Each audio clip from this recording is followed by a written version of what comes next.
she was in Israel a few days ago and had a bit of an interesting photo op where she went to a military site and wrote on artillery shells, "Finish them." It's not unlike what military folks sometimes do when they're heading into battle. It's a symbolic way of sending a message to enemies. She got some criticism, not surprisingly, from the more anti-Israel members of Congress, like Jamal Bowman, a congressman from New York, who's fighting for his political life. But, you could argue about the propriety of it. But her basic point was the majority of Americans are still with Israel, despite a lot of the criticism they're getting. Welcome to The Debrief, where we talk with the Washington Examiner's top journalists about the headlines they're covering and where the story's going next. I'm Sarah Bedford, and I'm here with magazine editor David Mark.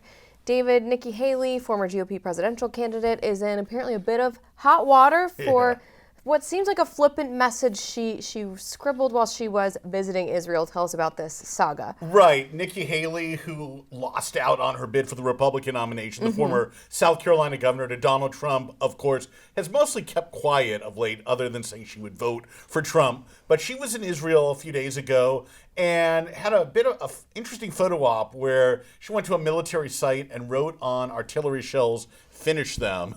It's not unlike what military folks sometimes do when they're heading into battle. It's a symbolic way of sending a message to enemies. She got some criticism, not surprisingly, from the more anti-Israel members of Congress, like Jamal Bowman, a congressman from New York, who's fighting for his political life. But, you could argue about the propriety of it. But her basic point was the majority of Americans are still with Israel, despite a lot of the criticism they're getting. You were just visiting Israel. What were the sort of sentiments that you picked up about how Israelis feel about the war and about the Biden administration support?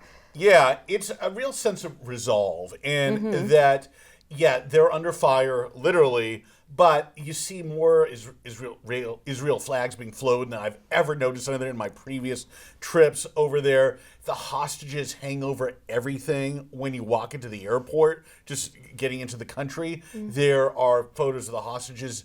Every main square in every city, large and small, there are photos of the hostages. They're in television commercials. It's just interlaced all through. So it's a real sense of resolution and saying like, hey, we're finding this out. We're not going anywhere. Mixed feelings on Biden. A lot of people are not real happy with the Prime Minister, Benjamin Netanyahu, but they've kind of wondered about President Biden and what happened to the resoluteness early in the conflict post-October 7th, and now a lot of the criticism, whether he's bending toward that or not. Not exactly clear. They haven't given up on him, but they're wondering like, hey, what's going on here?